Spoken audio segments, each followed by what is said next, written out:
Rubber band and the money that keeps stacking. Got a honey who come with elite fashion. She too fine, I tell her that thing magic. You ain't a hustler, you broke, well that seems tragic. Gotta catch in the field like deep passes. I tell her plug if it's sticky, then please bag it. I need the best cause I grew up beneath madness. Need a Matt Burgundy Mercy. Jewelry so heavy it might hurt me. Smoking extra kill, that extra seal. Whoa, Buffalo money need extra bills. Yo, what is up? It's your boy Sturls for the girls rocking the mic tonight. And you already know what time it is. It's the Chop Up crew. The Chop Up gang is back in this thing. It's a Tuesday night. And y'all already know how we get it down in here. Y'all already know. So go ahead and buckle up because we got a lot to talk about tonight. And I'm joined by my two homies, Jeremy and the king himself is in the building, folks. I want to make sure you guys know that this show is brought to you by the Jordan Poyer Foundation. That's how we rocking. Jordan Poyer Foundation is a sponsor of the show, and y'all already know what we doing in here. How y'all feeling, fellas? Pro-po. All pro-po. Can I start? Because Jeremy is part of the show, so I guess I want to start with this. Dude, what is going on? Everybody, I'm only asking it this way. Obviously, you know I don't feel this way. I'm asking. Yo, Jordan lost a step, man. What's happening, man? Like this, he missing. This is all I saw on Twitter Saturday. Everybody, dude, after that first play, that run play, all I saw on the timeline, and then all these hating. Oh, I almost said the wrong thing. All these hating people from down in Florida is like, oh, we dodged the bullet. Okay, Dolphins fans, y'all dodged the bullet now. Now y'all don't want Jordan. Dudes are waiting on one play that looked a little off, and like the running back had 20 yards of open field to make a cutback if he wanted to, and Jordan's supposed to sit there and like, bro, whatever. And maybe never mind. I'm not going to get into what I saw on that play, but maybe if we had a mic in there clogging up some lanes, that there wouldn't be 40 yards of field to work with, but whatever. I mean, listen, man, you know, what did it say, that the customer's always right? Hell no. Depends on what business you're wrong. Yeah, right. Yeah, no, man. We hey, listen, we're gonna talk about all that tonight. We got a little jam-packed little show tonight. So I'm excited to get into thoughts on the Bills game. We're gonna talk about Stephen A and his sources tonight. That's one thing that's a little crazy. We're gonna talk about Jonathan Taylor. I know a lot of people don't want to hear about it necessarily, but that's it. All bro po. I said I like it. That is it, dog. That's your name. That's it. I'm sorry for cutting in, but that's it. Hell yeah. Heck yeah. That's it. I'm changing it in my phone right now. I'm changing it in my phone. Go on and change that. See, hey, who was that? RC3? Appreciate you. Appreciate you, bro. Thanks for listening. All right, so let's jump into this thing, shall we? So on Friday, Quavo came out with an album called Rocket Power. And I've been waiting for this album for quite some time. So for those of you who don't know, we're talking hip-hop right now. I don't know if y'all know this, fans-wise, but the Chop Up was founded on hip-hop, the love of hip-hop and culture. All right. And we're not gonna stop talking about hip-hop. But Migos is one of my favorite bands. Okay. And rest in peace, Takeoff, man. It was a tough one for me to swallow, knowing that he was taken away too soon for some dumb stuff. But Quavo, dedicated the album to him, and I'm telling you, man, like that's all I've been listening to. That's all I've been listening to. There's some tracks on there. Where Can I Start is another one. I mean, it's to me, it's littered with some bangers. You got Future on there doing some features. To me, it's pretty dope. But what are y'all listening to these days? I mean, I like the Migos. They're known as hit makers, right? Because they can do really everything within music that you need. And yeah, you're right. Rest in peace, that dude. That I couldn't imagine losing my brother for something like that. So, but no, I'm listening to some Free Soul. You're not gonna know who that is, but Free Soul. That's the name of a musician, an artist. Yeah.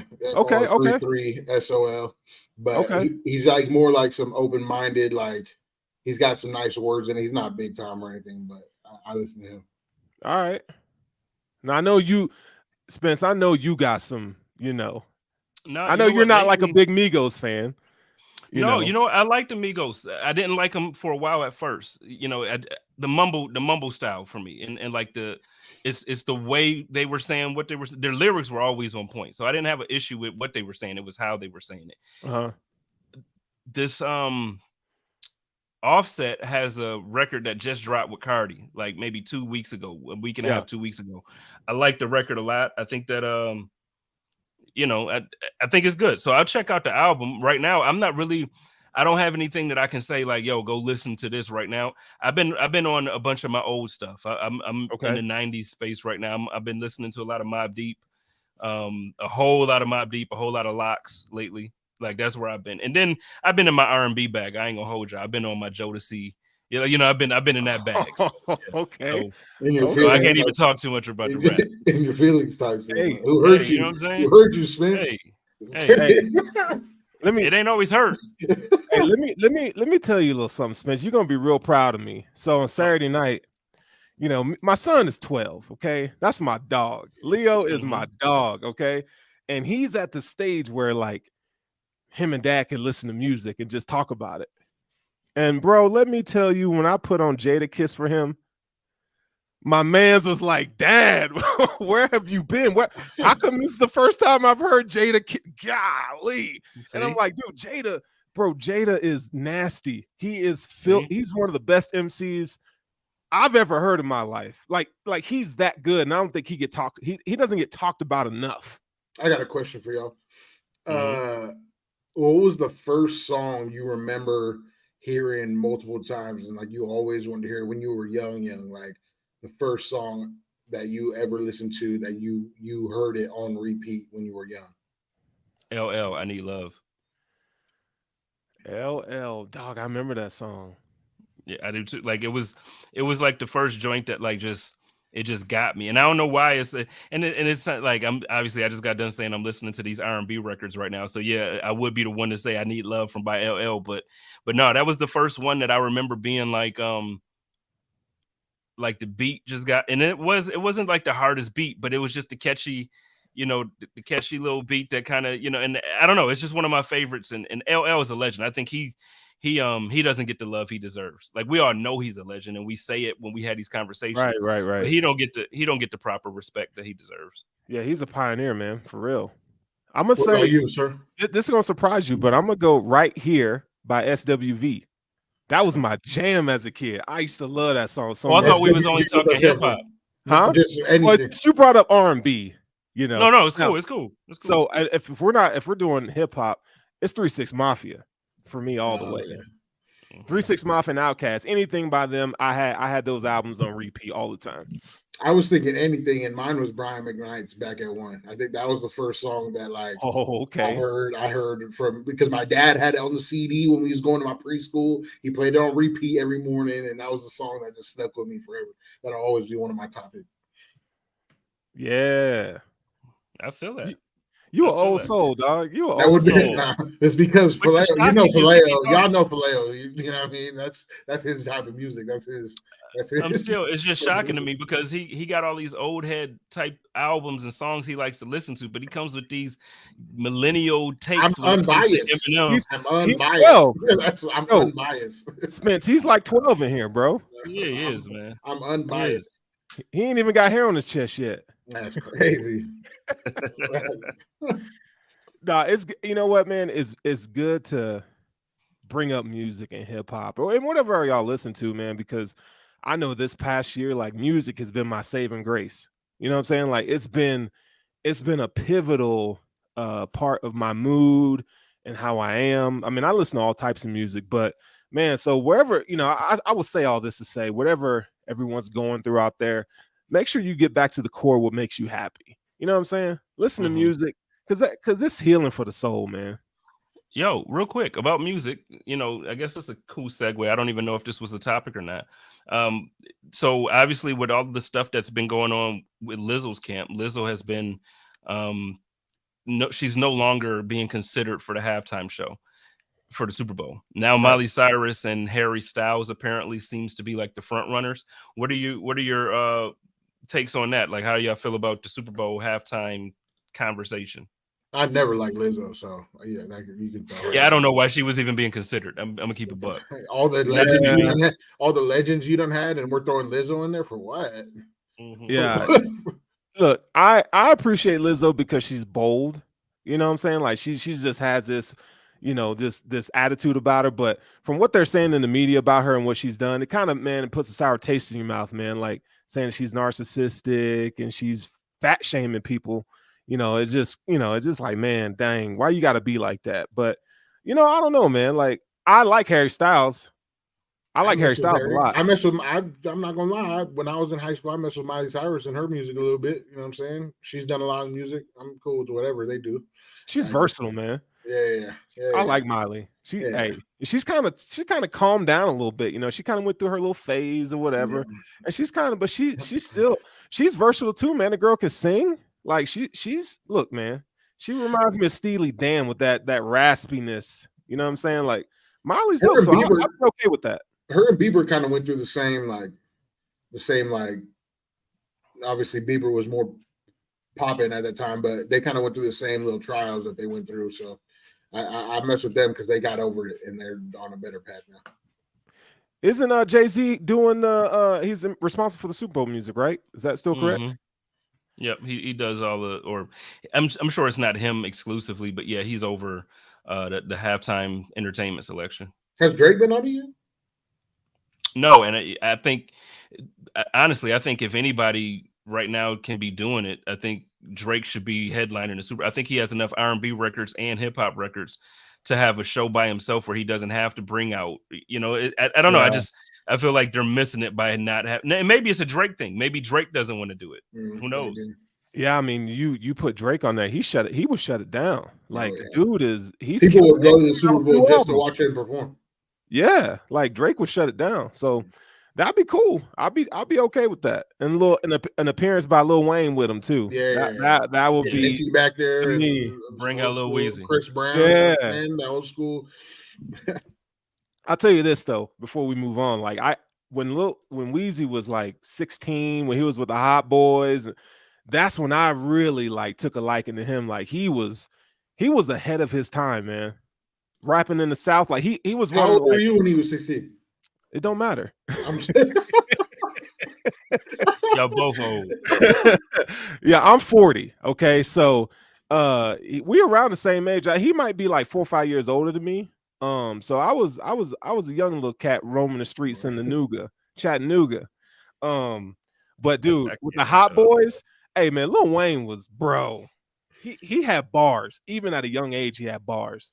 Lil Wayne and Wiz are two of Jordan's favorites in history, I think, if I remember correctly. So I was never like I always respect Lil Wayne, but I was never like into his music like that. Okay. All right. I love Lil Wayne. My only issue comes into the play and when people say he's like one of the greatest lyricists of all time.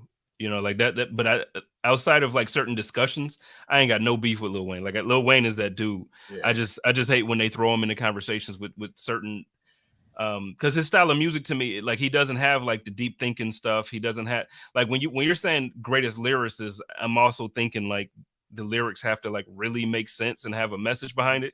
And I feel like he throws a lot of punchlines out that's dope, but it's not like so I just don't so I don't put him as a lyricist when you're having these discussions. That's all. Yeah, it's kind of hard to put him that, but this is what I will say. It's like if you want to categorize him as like lyricist from the South, he's top 5. No, he's not. Lyricist from the South, only in the Southern. I would have to hear a list. I would have to hear a list of the top 5 of the South. Dude, when you talk about guys from the South already, like as a lyricist, I don't put them on the same conversation as Big Boy, Andre 3000. Okay, those are 1 and 2 to me. Mike, you got Paul Wall from the South or Metro? I'm sorry. Paul Wall from the South. Paul Wall from Texas. I would consider that Texas, South. That's the South. I wouldn't put Paul Wall as a lyricist though. Over Lil Wayne, you would not. Would you consider them rap? Were they rappers?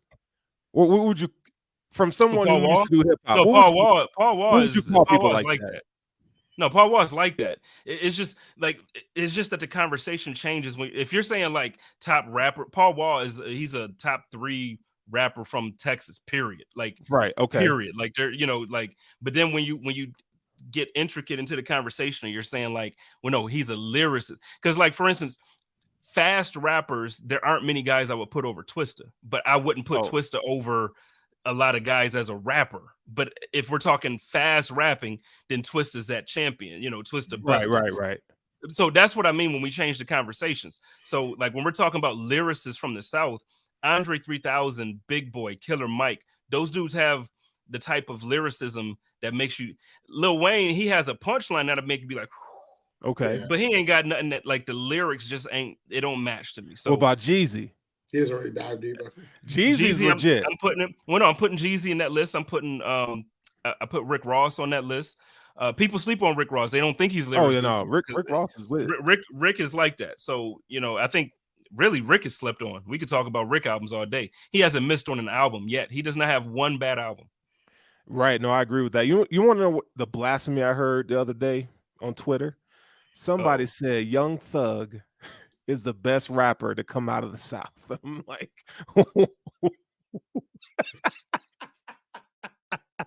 that's what I felt like doing. Like Young Thug. Like it had to be like a 23-year-old. Young Thug is a vibe, right? But he sounds like he just drinks lean all day and just starts talking. Like, I don't listen. I don't get it. I really don't get it. Young Thug. When I saw that, I wanted to comment, but I was like, if I comment, you can't fix stupid. Young Thug. That's not even just stupid. That's just it doesn't even make sense. Like, so when me and Jeremy arguing, when we in our group text, and he's talking about Eminem, like it's just me being a jerk because it makes sense.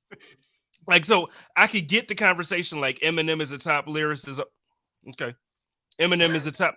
Okay. But Young Thug, my dude. Young Thug. Come on, man. Man. We doing too much. We doing too much. For real. It's 2023 and the water is murky. All right. I don't know what they putting in the water down there in the South, but that ain't it. That ain't it. In 35 years, a lot of these guys that you never thought, like, and I don't agree with them, but a lot of these guys you never thought are going to be listed in those, and it's going to be trash. It already is. Where these young cats like you up there. No, I'm unbiased. I'm unbiased to generation. That's it. You just keep being the old soul and listening to the old heads like us tell you what we vibing with. I just need him to get, and we don't have to even go into this because I want to do this when Antoine's here. But I just want him to stop saying that Eminem is better than Nas. And then like but he is better than Nas. That's the crazy thing. I'm unbiased. He's 10 toes down on that. You're gonna make me smoke again. I just got done smoking about this Young Thug talk. Now you're gonna make me smoke about this Nas. And anyway, go ahead, Strohs. My bad.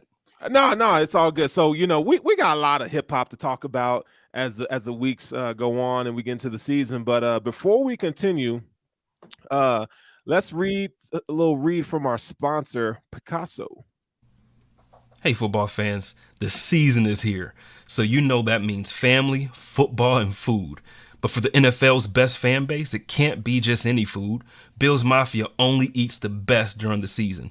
And the best is Picasso's Pizza. With 4 great locations in Western New York, it's so easy to treat yourself to the most flavorful pizza on game day. Picasso's. We are Buffalo Pizza, shipping local and nationwide. Order online at picassospizza.net. All right, man. So Picasso's Pizza is one of the sponsors of the show. So eat you some Picasso's. I know I'm going to eat me some Picasso's this season. I can't wait to get in. When we get in, man, like that's one of the first things I'm reaching out to them. Probably, I don't know, maybe for Thursday night football or something. But no, as soon as I get to Buffalo, man, that's happening. Picasso, we down. We eating that. Look.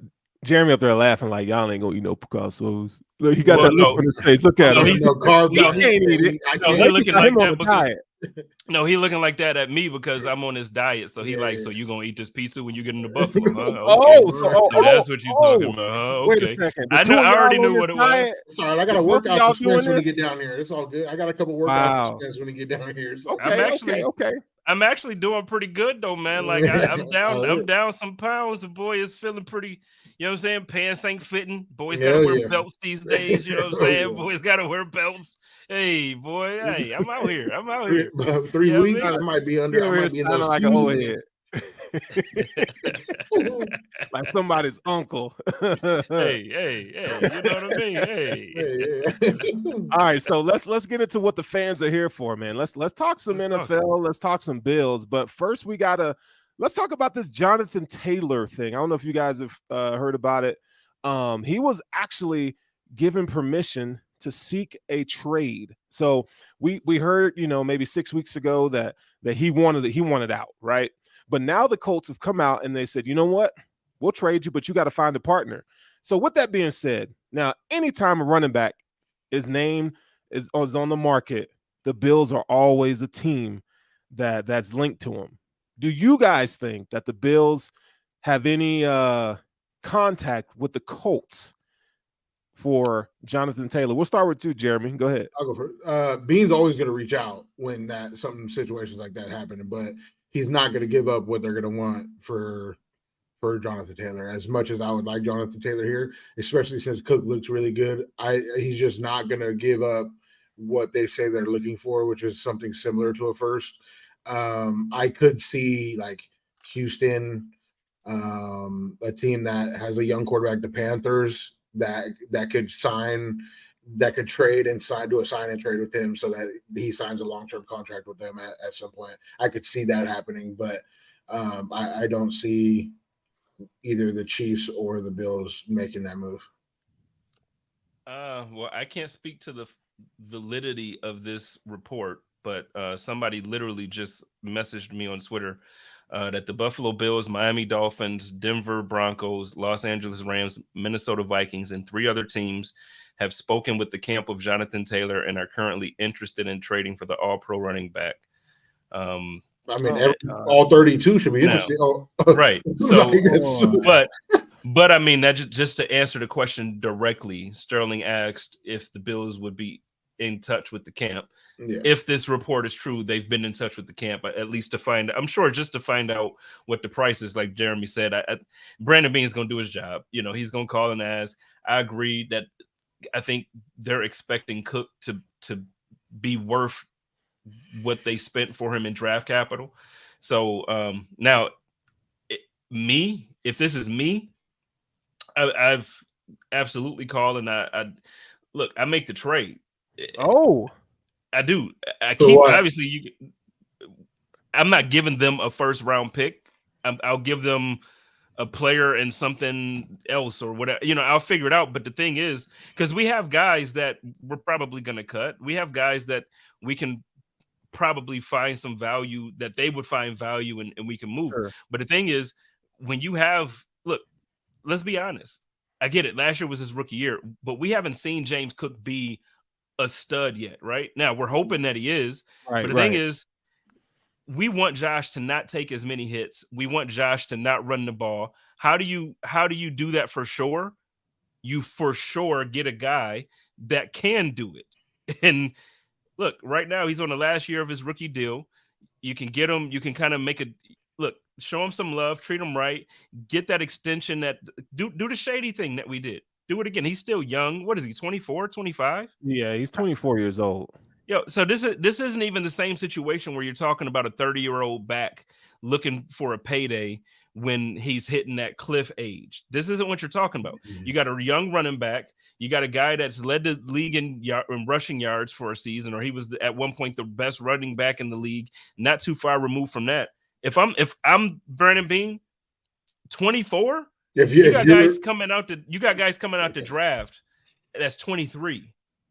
You're saying if you were Brandon Beane, your mentality. Well, literally, I just said that. Yeah, no, that was okay. Because Beane is not because of how the running back situation worked out this last offseason. Jonathan Taylor's going to have a hard time finding a team that wants to pay him what he wants. I hear that. Like for a long majority of time. Now he might find a team that will franchise tag him next year. Like that like I can see that, or it'd be like Houston, or like that's why I was throwing out those names. Those guys will give him a big contract. Right. But like he's gonna have a hard time finding a team that'll give him a long contract that he wants. Now, if they're just trading for this year, like it's hard to get a first or anything close to a first for just 1 year. Yeah, no, I think that's going to be tough. But you know what? So there's two camps. There's those who will, those who won't. Let's go with the those who will. Spence, you kind of led us into that. If I'm Brandon Beane and I want to make this deal, I got to give them something that they don't got. They don't have. I think they could use some more young edge rush production. I think like AJ Epinesa would be a good candidate, or Boogie Basham, right? And maybe a mid-round pick or a second-round pick even. And then you could even do a Kyer Elam and a third-round pick. I want to remind you, back in 2004, the Denver Broncos and the Washington Redskins at the time made a trade. Clinton Portis went from Denver to Washington, and Champ Bailey in the second-round pick went to Denver. I wouldn't want to give up Kyer. I don't want to. You won't want to give up Kyer. But if Kyer made it so that if like I don't want that. Right. If it was Kyer for Jonathan Taylor. If it was Kyer and was the Kyer Boogie, like if you threw those guys for Jonathan Taylor, like that clears up some cap space and you might be able to do like a 2-year deal with him. Like that would make sense. I just don't know. I don't know that they want to give up Kyer, and I don't want Kyer to go. But if it ended up happening, I'm not going to be upset about it. That's the immediate Jonathan Taylor. No, in reality, I don't think this is going to happen. The Buffalo Bills are always linked to every running back that's available. Right. They're very passive when it comes to very passive when it comes to these pickups. Yeah, this isn't going to happen. So if it does happen, I will gladly be wrong. Please, everybody drag me. Spence said it wouldn't happen. Please. I want to be wrong about this. I'm saying it's not going to happen. Yeah, so like I'm this is not happening. But could you just imagine for 1 minute the Chiefs, like Josh Allen with Stefon Diggs, and then with Kincaid now, in the year that we think Taylor. Davis is going to have now with Jonathan Taylor and then now we think Davis, we think Davis is going to have a crazy year. Okay. You don't listen to the show. You don't listen to the show. I gave you your prop. All right. See, go ahead and get your moment. No, it's cool because have your moment because I'm gonna have mine every time he do something wrong. But I gave you your props on the show. I said, Jeremy has said that he's been looking good, and I said, and Saturday to me, he was one of the only players on offense outside of Josh that looked good. He had a good day. He looked like I'm looking forward to watching him this season. But I promise you, bro, he has his credit. Kincaid looked good as well. He was the other one on offense that looked good. So. No, I know Kincaid looked good. Dude, I'm telling you, Kincaid is gonna have more yards than you think. That little bet that we got is easy. It's light work, bro. That's a lot of yards between Gabe and Diggs right there. Like, there's a lot of yards right there between two players. Sal mentioned something on the code of conduct. He said that the rookie record for Buffalo was something like 32 receptions for a tight end. He's gonna smash that. And so if you think. If this dude gets yards, what was the yardage what was the bet? So I said he was going to get at least 55 receptions and 600 yards and 6 touchdowns. I said it'll be around 600 at his cap. That's what I said. And my bet was just the over, or what was my bet? Our bet was on Davis, or I said he was going to get 1,100 plus. You guys both said 850 and 900. That was your guys' bet. I said 1,100. I feel like we made one on Kincaid too, though, because I said Kincaid. That's what I was saying. It was around 600. That was my guess that he was. You were lower than that. I said at his cap, he's gonna have around. Well, y'all listen. If he hits over 600, y'all buy me. Then I lost the bet. Y'all need to get your money out. Get your money going out. Over, but I felt like I said he was going over 600, and that was what I was about to say. If he gets 50 receptions, he's over 600 yards. Ain't no if to that. True. Ain't no if to that. He's going to be a very short yard. You think this man is going to average? How many yards per reception you think he's going to average? I just don't think he's going to get. I don't think he's going to get as many receptions per game as you guys think that he's going to. I think he's going to have a lot of games where he has like 3-4 receptions for short yardage, because he's going to be a short yardage guy too. Dude, he's going to be that. He's going to be a safety net. That yak, I'm telling you, bro. Why do you hate Dalton I Kincaid? don't hate Dalton Kincaid. Let's put that out there right now. I do not hate Dalton Kincaid. I want him to succeed, but I am not he seeing. like, let's put this out here right I'm not now. seeing as a third option a guy coming out and just dominating his first year. I just don't see that happening. Okay, Because he's the third option. Game is He number put a two. Diggs. He put a Diggs. He was like, let's nip this shit in the bud. yeah. Let's nip this in the bud right now. Man, speaking of Stefon Diggs, should we get into that? Should we talk about that? Okay. Man. Before hold on. Before we really dive into the Stephen A and his sources, let's get a message from our sponsor. Bills Mafia is back. Are you ready for it? The third annual Buffalo Rumblings IPA beer release party is going down September 16th, 6 p.m. to 9 p.m. at the Resurgence Brewing Company located downtown at 55 Chicago Street. I'm going to tell you what, you do not want to miss this event. Come out and hang with Joe, Sarah, and the rest of the Buffalo Rumblings crew for the Megapod. You're going to want to bring your questions and be a part of the live stream. Get involved. It's going to be live. And this year, we're also going to have our friends from Fans of Buffalo joining the party and sponsoring the fun. They're going to be in the house to provide you with all the information you need to make your away game day experience the easiest and the most smooth that you've ever had in your life.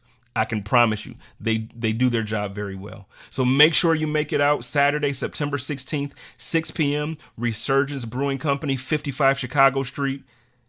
Go Bills. Y'all both gonna be there. Y'all both gonna be part of the live pod. That's gonna be it. And I'm gonna be eating. Apparently, y'all gonna be doing salad. So speaking of that, yeah, of course I'm gonna be doing salad. But speaking of that event, my brother does this giveaway or kind of like an auction of tickets to games, and they're all coming to that first game, and they're all coming to the live pod. So I got at least like 30, 40 people coming to this first live pod. It's gonna be a big deal. We're gonna have Jordan Boyer's crew, we're gonna have his team there, we're gonna have some good people. So look, make sure it's one of those events that y'all don't want to miss. The first 2 years, both years, it got better. Like the first year was great, and then last year was amazing. It was like basically standing room, and I'm not even lying, I'm not joking when I say this. It was standing room only, basically. We were looking for seats, we were looking for tables for people. It was crazy. So, and I think this year is going to be even better. And then the show, it's going to be great. We got the Raiders. We're going to be talking about the Raiders game. We're going to be talking about whatever happened, whether we won or whether we took an L against the Jets at that point. So, no, get out, man. Have some fun. I don't know why you said it. We ain't taking no L against the Jets, bro. That ain't happening. I'm not living in that world. I cannot fathom getting Antoine on here and just be, we can't have that. I need to get back on the chop up that week and just make fun of him. And call him a fan. That's what I got to do. It's going to be a great game in my It's going to be a great game. It's going to be a great game. But hey, let's talk about Stephen A and his sources. So we all, do I even need to go into what has transpired this week? Stephen A. Smith on ESPN has come out and said that Stefon Diggs, according to his sources, wants out of Buffalo. How does that hit you? Spence, we're going to go with you first. Jeremy, you next. How does it hit you that Stefon Diggs wants out of Buffalo? Well, he doesn't. So I don't know. It's one of those things.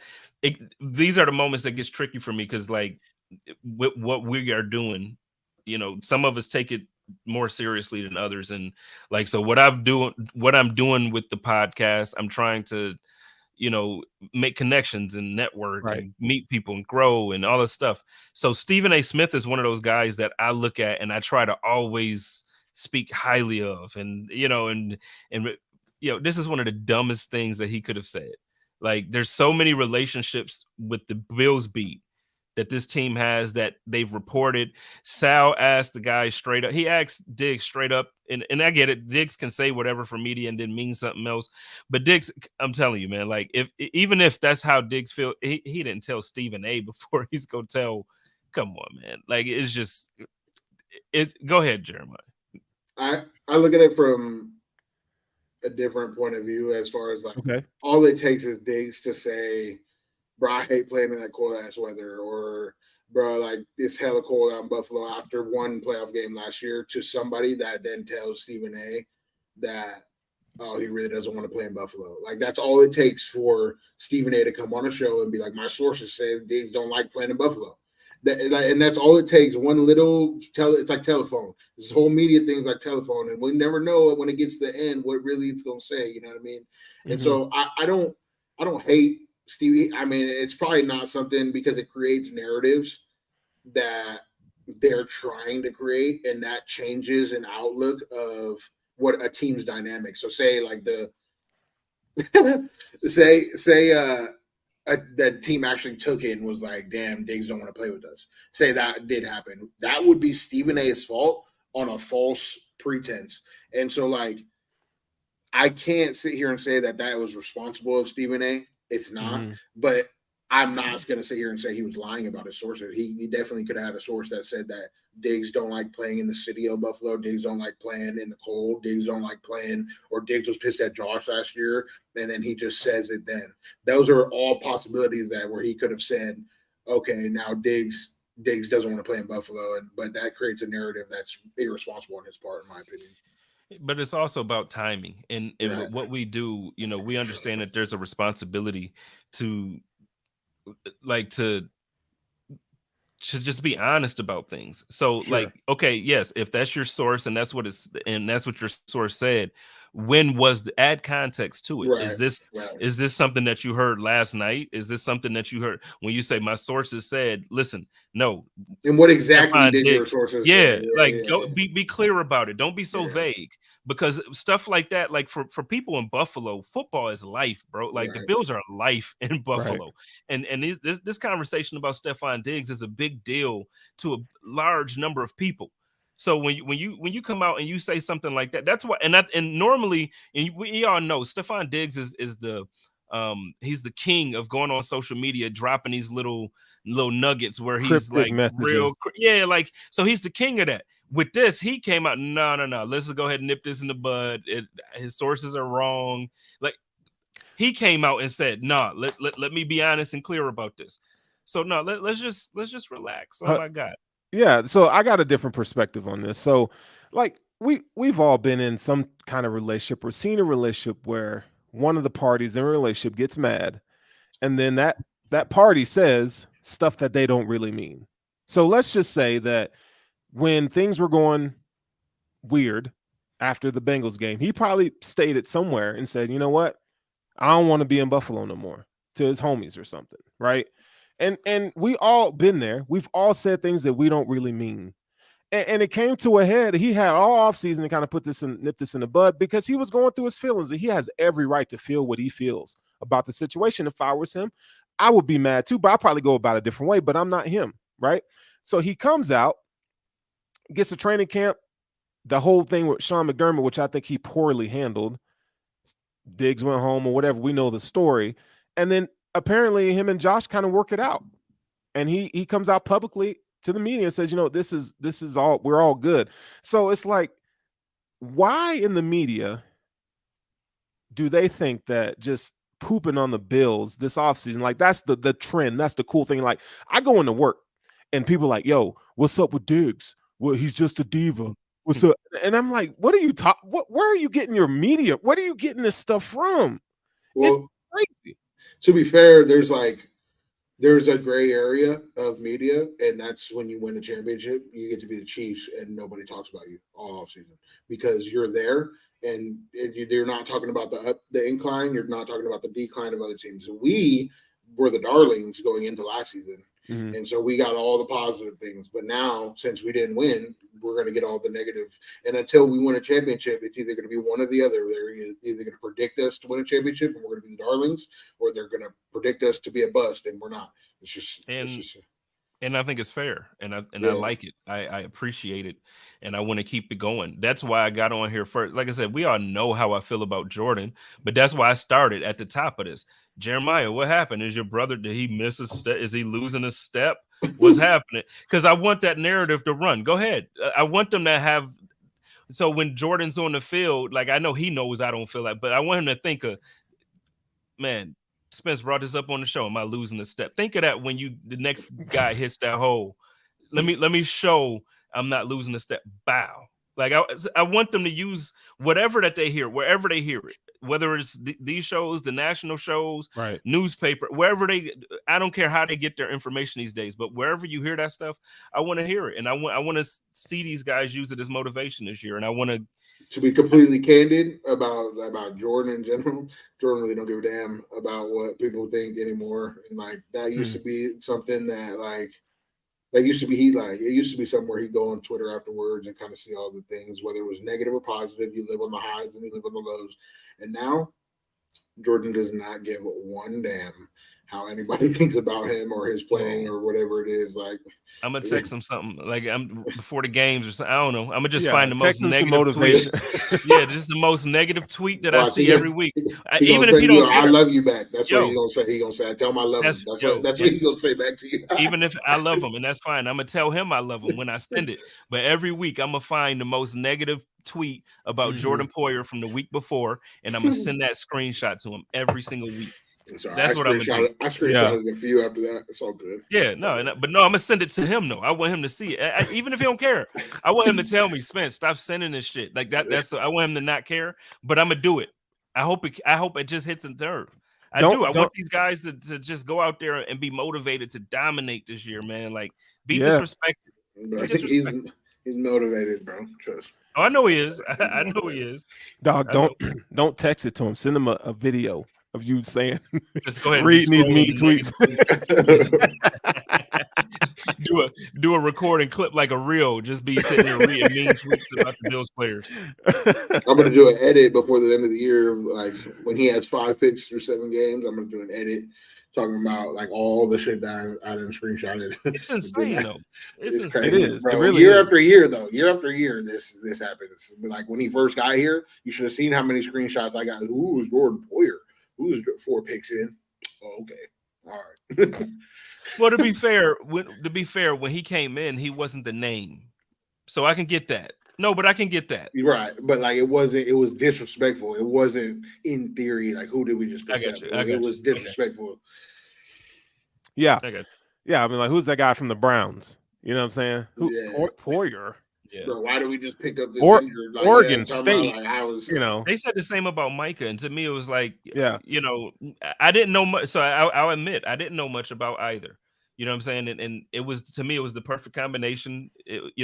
Obviously, and in the system that McDermott had, I think everything just came together perfectly, and I think it helped your brother become the all-pro player that he is. Same thing with Micah, and I think it elevated McDermott's defense. So I think, to be fair, Jordan got to play behind Jordan got to play behind Whitner and got some knowledge, and Gibson, Deshaun Gibson, who are 2 very good, or at least at the time, yeah. So like they was them dudes. Yeah, so he got to play behind them. So he got to learn the free safety role, he got to learn the strong safety role, and Micah got to do the same thing in Green Bay. So like he played nickel, he played everywhere. So that pairing where now you don't know who's the strong safety, the free safety, they're just gonna play. And you're gonna have to tell post snap which one is playing what. So like it's a nice combo to have. I love it, man. Yeah. I'm so excited this year to see them together, man. I thought I was so nervous in the offseason that the last time we saw them play together was seeing Micah walk off the field injured.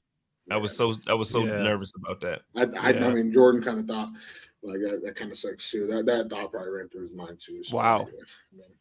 A lot of times, we see that stuff. We think, oh, man, he's got inside information, that we don't have. And sometimes I guess these players don't have a clue what the GM and our front office is thinking, Yeah. But I'll tell you what, we did get to see Jordan Poyer in action on Saturday.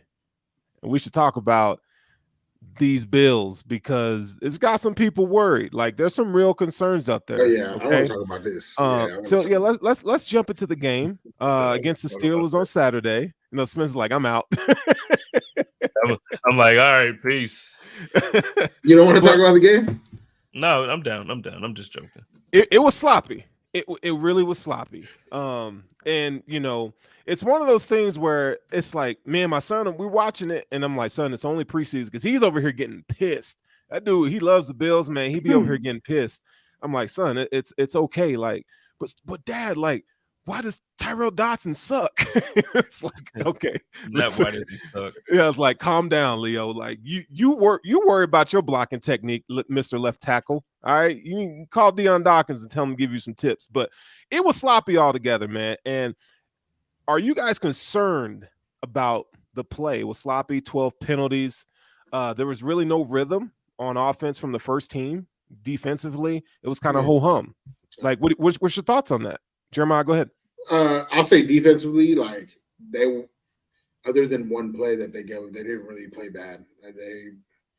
They had a 62-yard run that was not a good play, but the rest of the time it was little dinks and dunks. They should have gone off the field on 3rd and 7. They didn't. They hit a 62-yard bomb. All right. Then the punt return goes all the way to the other end, and now we're playing from our goal line, and they hit a nice hole shot on Milano, in between Milano and Jordan. This is like those games that you have every once in a while where things are just not going your way on defense, and then they come back out and they dominated for 2 more series before the starters came out. Now, offensively, it's just penalties. They were gaining. They had rhythm. They had momentum. They was going well. And then every time something good happened, it was a penalty. And these are expected on preseason games when you have been holding the entire training camp and nobody's calling anything. And then you get into preseason games, and now they start to call it. That's the difference. That's just the difference. And you have to learn it. Like it's every year. Every year you go through training camp, the offense holds. The defense, the cornerbacks hold, they get away with it. Then you get into the game, and now they have to kind of like work out the kinks throughout the preseason. That's why I am kind of in this space where I think starters should be playing more series than what they've been doing in the past, because you need to get into some type of rhythm, understanding how the flow of a game is going to go. Now, I don't think none of that preseason game matters when you're talking about how good the Bills are going to be in the regular season. None of it, because they're going to figure out that they can't hold every play. They're going to figure out Josh is going to be able to run in regular season games, so you're not going to be able to sit 6 in the hole or 7 deep and just rush 4, and that's just not how it's going to be able to work. So I don't think that preseason game has any inclination of how the Bills are actually going to play this year. Your thoughts, Spence? No, I agree. I agree with everything that he said. The overreactions on Saturday, I feel like, are fun in the moment. Obviously, it's the preseason. Because let's be real, because it's just you're watching the game, and like you said, Leo, man, he goes off. I'm sitting here, I'm going off about it, but in reality, am I worried about week 1? No, I think we're going to play against another very good team, and I'm excited to see 2 good teams go off against each other. But no, there's nothing that I saw in this game that really makes me nervous. I will say the 2 areas, if I do have any areas of concern, would be that tackle. You know what I mean? Like that's, and I feel like everybody is saying it, because they're the most obvious. They're glaring. Right. When you have an injury at the tackle position that takes away from some of your depth, then you're talking about a retired player that takes away from some of your depth. So now you're going into the season. Now you're short 2 guys at left tackle or right tackle or whatever that you thought you were going to have. So now, okay, what are the Bills going to do now? That's the concern for me. So, but other than that, no, I thought Josh looked great. Josh looked great. And if you watch the game and you know what to pay attention to, don't just look at the stats. Don't look at even the numbers weren't bad for him. No, but if you watch the game, that throw to Gabe that got called back, oh my God, dude. Oh yeah. There's maybe 3 dudes in the league that can make that throw. Maybe just incredible, man. Like opposite hash. There was another throw. Who was it to that got called back? Was it the Diggs that got called back? Which one? There was another. It was another. Just the penalties, dude. It was like 11 penalties. Yeah. I know there's one where he ran around for about 5 minutes, and that was insane. We got to he got to throw it away. There was a block in the back on a pretty long. They called it a block in the back. Maybe it was a screen, and it was on Spencer Brown, and the guy he bumped shoulders with them, but they were both running. It was a horrible call. Yeah, it was a horrible call. Sean McDermott was going off on that. Called the ref by his first name. Yeah, Jeffrey. Yeah. But Josh looked amazing. So I'm okay with whatever they're doing with Josh. To me, Josh don't need to play. And Sal, he said you don't know for sure McDermott might still play Josh. I hope to God he doesn't. Josh is fine. Yeah. I mean, I want Josh to play because I want him to get into a rhythm with the team that needs to be there. I need that. Like I feel like the offense can't do that in practice. I'm asking. I'm not saying this as a fact. The offense can't do that in practice. Like I understand because it's a different speed of the game, right. but I feel like with receiver to quarterback is different. I don't know. Maybe it's not. I'm not a player, but I just feel like it's a different. If you have Kyle Allen back there, right? So say you have Kyle Allen, and I'm a right tackle, and I need to get it going as far as stepping up and kind of getting into a rhythm without holding, without getting called for penalties. I need the quarterback back there that you're going to be asking me to protect and not Kyle Allen, because Kyle Allen doesn't get me into the gear that I need to get into as an offensive line. Like mentally, it's always going to be there that it's not Josh back there. So like if Josh is back there, like we need to protect him regardless of who's playing right now. We have to protect him during this time, and that to me is going to help your O-lineman kind of push forward these just one or two series in this next game for Josh, and then I would play your starting O-lineman for like 2, maybe 3 quarters. Yeah, that's sensible. I feel like Josh needs to stay in the pocket a little more. I think he does evade the pocket a little too soon. Because I think I think we got to go back to Wyoming, Josh, where he was just playing hero ball. He came in with the Bills trying to play hero ball, and I think year after year he's gotten better at not putting the team at risk because of his heroics, right? Because there's other guys on this squad that he can now rely on.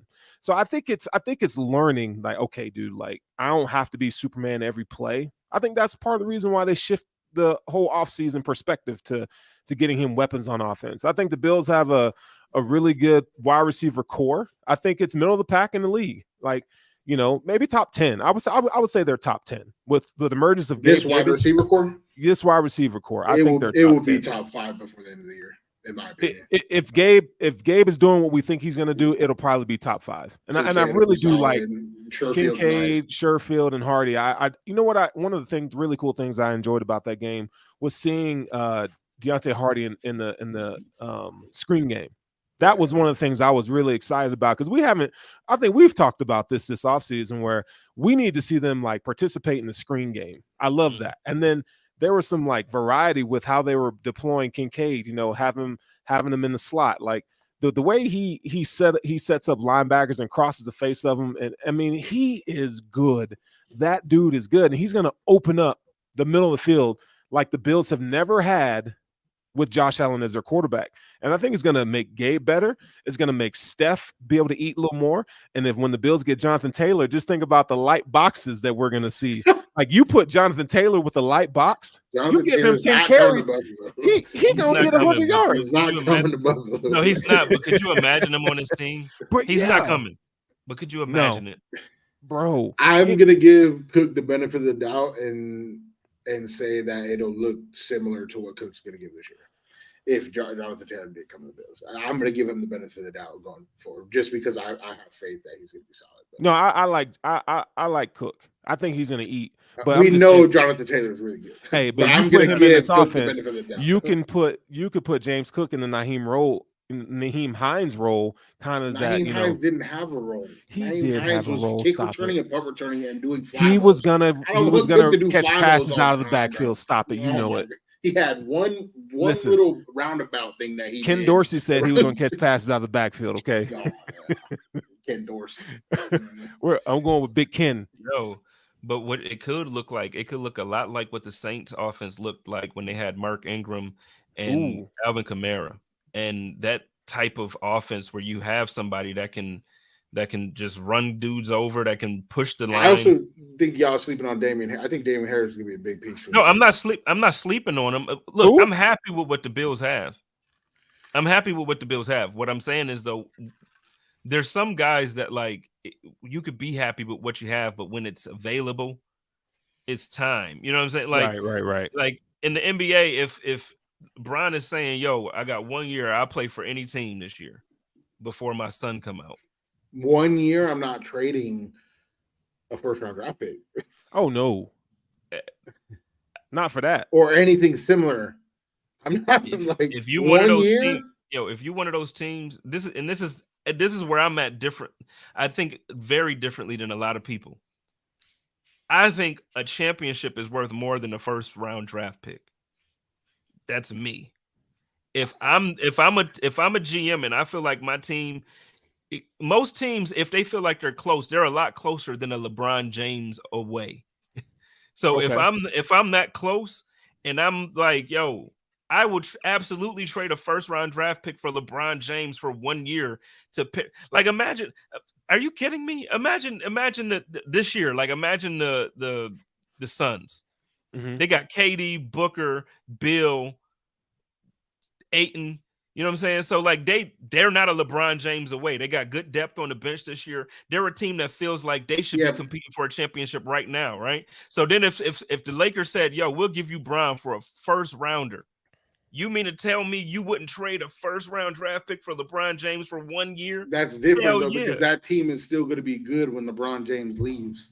Well, like they're still going to be great. Now, if we trade House, House for Jonathan Taylor, then we lose a bunch of guys to whether it's retirement or now we don't have picks to restock. We don't have now. This is the slippery slope that you get into being a Browns team, to where you trade away all your picks all the time, and then you don't have a future when guys retire or guys are done.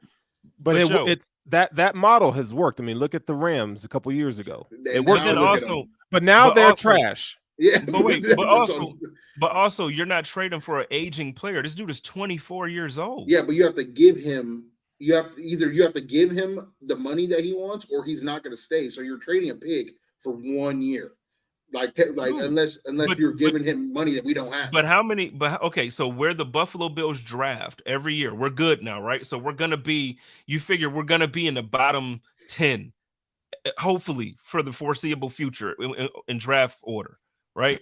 Are you gonna get a player with a first round draft pick as good as Jonathan Taylor for the next 4 years? You should, if you're hitting your picks. Are they hitting on their first round draft picks that you feel like you're getting players as good as Jonathan Taylor? Josh Allen, Trey, you know what I'm saying? Like okay, what about Groot? Groot is going to be nice this year. What do you mean? I'm not saying Groot isn't nice, but is Groot Jonathan Taylor? Would I take Groot over Jonathan Taylor for 1 year? Yes.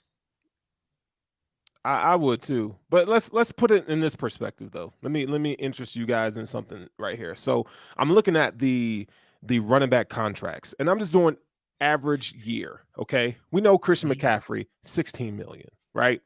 But you look at, so the third guy down is Derrick Henry. He's making 12. That's the money that Jordan Taylor's or Jonathan Taylor's going to want 12. Right. That's where he's going to fall in. So, but I just paid, Dawson Knox 14, and I don't use him.